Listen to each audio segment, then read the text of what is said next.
Hoy además es un día que en España no se celebra mucho, pero es una reina española, Santa Isabel de Portugal.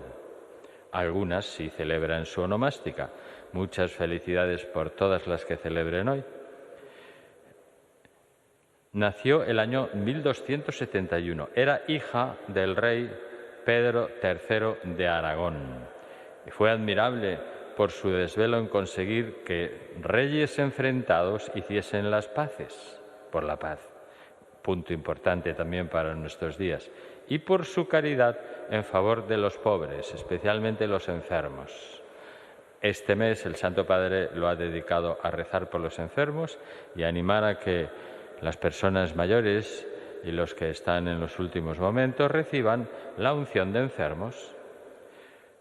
Era hijo de un rey español de Aragón, Pedro III, y se casó con el rey de Portugal. Muerto su esposo, abrazó la vida religiosa en el monasterio de monjas de la Tercera Orden de las Clarisas de Estremoz, en Portugal, que ella misma había fundado, y en el cual murió cuando se esforzaba por conseguir la reconciliación entre un hijo y un nieto suyos, que estaban enfrentados. Muere en el Señor el año 1336. Nos encomendamos a Santa Isabel de Portugal para que ella interceda por la paz, por los enfermos y nos enseñe a vivir esa hora de misericordia tan importante. Lectura de la profecía de Amós. En aquellos días, Amasías, sacerdote de Betel, envió un mensaje a Jeroboam, rey de Israel. Amós está conspirando contra ti en medio de Israel. El país no puede ya soportar sus palabras. Esto es lo que dice Amós. Jeroboam morirá a espada, e Israel será deportado de su tierra. Y Amasías dijo a Amós: vidente, vete, huye al territorio de Judá. Allí podrás ganarte el pan y allí profetizarás. Pero en Betel no vuelvas a profetizar, porque es el santuario del rey y la casa del reino. Pero Amós respondió a Amasías: yo no soy profeta ni hijo de profeta. Yo era un pastor y un cultivador de sicómoros, pero el Señor me arrancó de mi rebaño y me dijo: ve, profetiza a mi pueblo Israel. Pues bien, escucha la palabra del Señor. Tú me dices: no profetices sobre Israel y no vaticines contra la casa de Isaac. Por eso, esto dice el Señor: tu mujer deberá prostituirse en la ciudad, tus hijos y tus hijas caerán por la espada, tu tierra será repartida a cordel. Tú morirás en un país impuro e Israel será deportado de su tierra. Palabra de Dios. Te alabamos, Señor. Los mandamientos del Señor son verdaderos y eternamente justos. Los mandamientos del Señor son verdaderos y eternamente justos. La ley del Señor es perfecta y es descanso del alma. El precepto del Señor es fiel e instruye a los ignorantes. Los mandamientos del Señor son verdaderos y eternamente justos. Los mandatos del Señor son rectos y alegran el corazón. La norma del Señor es límpida y da luz a los ojos. Los mandamientos del Señor son verdaderos y enteramente justos. El temor del Señor es puro y eternamente estable. Los mandamientos del Señor son verdaderos y eternamente justos. Los mandamientos del Señor son verdaderos y eternamente justos. Más precioso que el oro, más que el oro fino, más dulce que la miel de un panal que destila.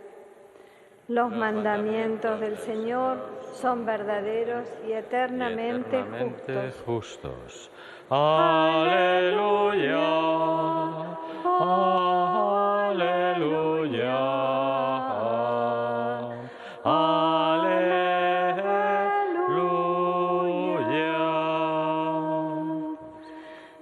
Dios estaba en Cristo reconciliando al mundo consigo y ha puesto en nosotros el mensaje de la reconciliación.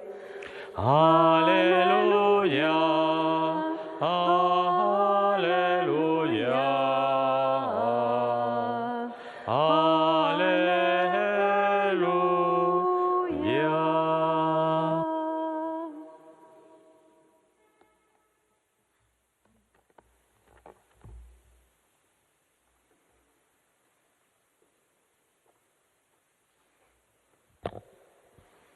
El Señor esté con vosotros.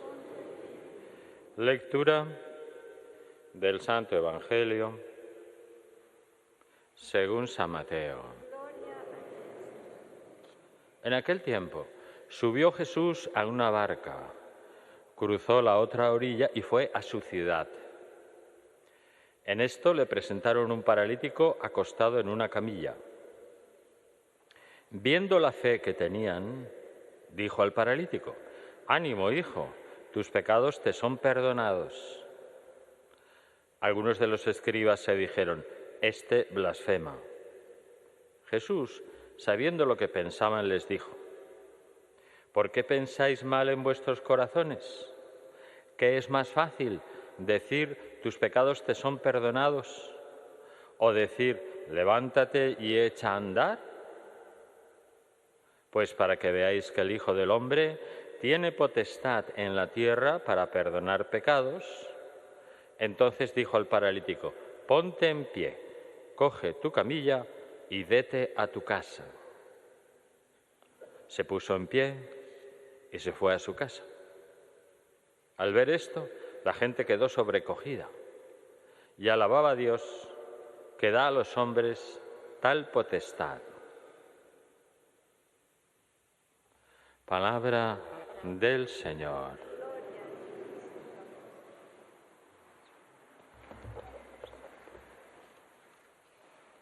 Seguimos en las lecturas con el profeta Amós, un profeta menor, pues porque eran menos importantes en su época esos profetas.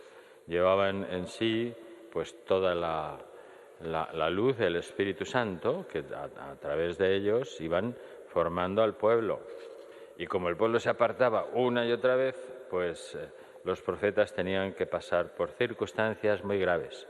Como veis, este es un pastor, era un cultivador además, o sea, un agrícola, una persona que trabajaba en la agricultura, un cultivador de sicómoros. Pero el Señor le sacó de su rebaño y le dijo: ve y profetiza a mi pueblo de Israel.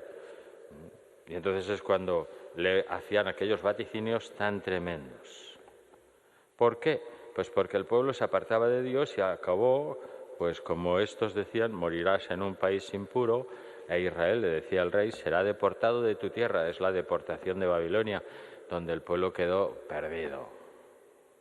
Y aún así, el Señor por misericordia los recuperó, porque el Señor perdona, es infinitamente misericordioso. Antes de que existamos, ya por misericordia nos creó, antes de que pequemos, ya nos tenía y nos tiene misericordia. Pero en medio del trabajo y en medio del ruido, poco a poco se nos va olvidando la conciencia de lo que somos: pecadores, personas necesitadas de perdón. Dios nos recuerda nuestras propias faltas en nuestra conciencia, pero no se queda ahí. Él mismo está dispuesto a curarnos y a ayudarnos a levantarnos cada día más de nuestros defectos. Y es necesario que pidamos siempre perdón a Dios por Jesucristo, porque Él tiene el poder no solo de perdonarnos los pecados, sino también de devolvernos la salud, tanto espiritual como corporal. Hoy nos muestra el Evangelio uno de esos milagros. Vamos a recordar cómo lo hace. El Santo Padre lo explicaba así: a través de los sacramentos de la iniciación cristiana, son el bautismo, la confirmación, la Eucaristía, el hombre recibe la vida nueva en Cristo, la vida de la gracia. Ahora bien, todos lo sabemos, llevamos esta vida en vasijas de barro, como dice San Pablo. Todavía estamos sometidos a la tentación, al sufrimiento, a la muerte. Y a causa del pecado podemos incluso perder la vida nueva. Por esa razón el Señor Jesús ha querido que la Iglesia continúe su obra de salvación, incluso a través de sus propios miembros, en particular con el sacramento de la reconciliación y el de la unción de enfermos, que hoy nos lo recordaba el Santo Padre, para este mes, que pueden unirse bajo el nombre de sacramentos de curación. Y ahí hay un primer punto que ya tenemos que considerar. El sacramento de la reconciliación es un sacramento de curación. Cuando voy a confesarme es para curarme. Yo voy así. No solo para que Dios me perdone mis pecados, curarme el alma, curarme el corazón en algo que he hecho que no está bien. Y el icono bíblico, decía el Papa, que en el que Dios lo expresa mejor es este episodio que hoy recordamos del perdón y la curación del paralítico, donde el Señor Jesús revela al mismo tiempo que es médico de las almas y de los cuerpos. ¿Y cómo vamos a colaborar con el Señor para vivir esto mejor y no quedarnos en ir a confesar, decir los pecados, que me den la penitencia y hasta luego? Que no, que hay curación y sanación. Y tienes que preparar el alma para las dos cosas que el Señor va a hacer, si le dejas, claro. Pues hay que tener, en primer lugar, bien fija nuestra mirada en Jesús, como dice San Pablo. Con esta fe, abrazar la esperanza del reino de Dios que Jesús mismo nos da. O sea, no perder la esperanza de que voy al cielo. Y es un reino de sanación, el que implanta el Señor en la tierra, que está ya presente en medio de nosotros, como lo dice Jesús, un reino de justicia y de paz, que se manifiesta con obras de caridad, la fe, la esperanza, la caridad. Está en el planteamiento del reino. Lo que el Señor me pide es que yo con mi vida esté haciendo una colaboración a esa realización que hace Él de la salvación, con la fe, la esperanza y la caridad. Fe, claro, esperanza y caridad, que son mucho más que sentimientos o actitudes, no, son virtudes infundidas en nosotros por la gracia del Espíritu Santo. Son dones que nos sanan y que nos hacen sanadores, dones que nos abren a nuevos horizontes, también mientras navegamos ahora en las difíciles aguas de nuestro tiempo. Bueno, pues está abriéndonos el Señor un horizonte que es muy importante, porque yo con esas sanaciones de los sacramentos y especialmente los de la curación, pues me pongo en condiciones de ayudar a los demás. Así seremos capaces de transformar las raíces de nuestras enfermedades físicas, espirituales y sociales. Podemos sanar en profundidad las estructuras injustas. ¿Pero yo qué voy a hacer si yo no mando nada? Pues tú tienes que ser, como un cristiano, un foco de luz y de ayuda y de sanación con todas las personas que te rodean. ¿Vas a sanar tú? No. Va a sanar Dios, pero tú eres el instrumento. Y ante esas circunstancias podemos sanar las estructuras injustas y sus prácticas destructivas que nos separan los unos de los otros, avanzando a la familia humana, o sea, que están amenazando a la familia humana para que avance hacia el bien y se defienda, y a nuestro planeta. Luego, todo este asunto de la sanación y de la curación es muy importante. Pensemos, decía el Santo Padre, en el bellísimo pasaje de la sanación del paralítico de Cafarnaúm. Vamos a ver ese episodio que es el icono bíblico. Qué maravilloso ejemplo, decía, de sanación. La acción de Cristo es una respuesta directa, ¿veis? La fe, la esperanza y la caridad. Es una respuesta, ese milagro, a la fe de esas personas, a la esperanza que depositan en el Señor. Era contra toda esperanza, al amor que demuestran todos los unos por los otros, y llevaron a su amigo el paralítico. Y por tanto Jesús sana, pero no sana simplemente la parálisis, sana todo. Perdona los pecados, renueva la vida del paralítico y de sus amigos, hace nacer de nuevo, digámoslo así, a aquellas personas. Una sanación física y espiritual, todo junto. Fruto de un encuentro personal y social, porque estaban en medio de las gentes que estaban allí escuchando al Señor, esperándole. Imaginamos cómo esta amistad y la fe de todos los presentes en esa casa hayan crecido gracias al gesto de Jesús. El encuentro sanador con Jesús. ¿Son así nuestros encuentros? Voy a confesar y busco encontrarme con el Señor. Voy a mi oración y en mi oración busco el encuentro con el Señor, que es sanador. Y por eso nos tenemos que preguntar, decía el Santo Padre, ¿de qué modo podemos ayudar a sanar nuestro mundo? Pues como discípulos del Señor Jesús, que es el médico, el que sana es Él, de las almas y de los cuerpos, estamos llamados a continuar su obra, que es la del reino, de curación y de salvación, en sentido físico, en sentido social y en sentido espiritual. A lo largo de los siglos, por eso la Iglesia ha desarrollado los principios sociales que son fundamentales para que los cristianos y los hombres nos llevemos bien y construyamos este mundo mejor, que no es para aquí, que es para irse al cielo, que lo llevemos a la vida. Esta sanación, sí, somos sanadores, pero como instrumentos. Esos principios que pueden ayudarnos a ir adelante para preparar el futuro que necesitamos. Por ejemplo, voy a citar algunos. Están estrechamente relacionados entre sí. El principio de la dignidad de la persona humana, que está muy atacada, sobre todo con los abusos de poder, con los abusos de conciencia, con los abusos de religiosidad, con los abusos de sexo. Es un ataque a algo que la Iglesia siempre ha enseñado, que toda persona humana tiene dignidad, que es persona y que está por encima de las estructuras, de las instituciones, de todo el mundo. Y no es la institución antes que la persona, no.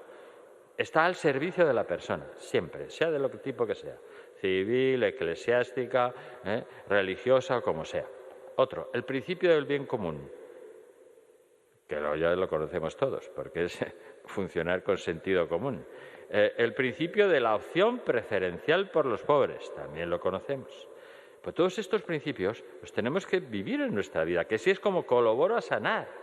El principio de la destinación universal de los bienes, sí, que tienen un destino universal por Dios, que no son para mí, solo.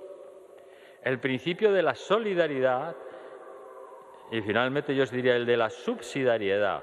O sea, que lo que pueden hacer los particulares no es necesario que lo lleven a cabo los superiores, porque le cortas la libertad a la persona y no se desarrolla. El principio del cuidado de nuestra casa común, que tanto nos recuerda el Santo Padre, este mundo. Bueno, pues yo os diría, los conozco, que mi sanación va a ir por ahí, voy a ayudar en eso. ¿Los aplico?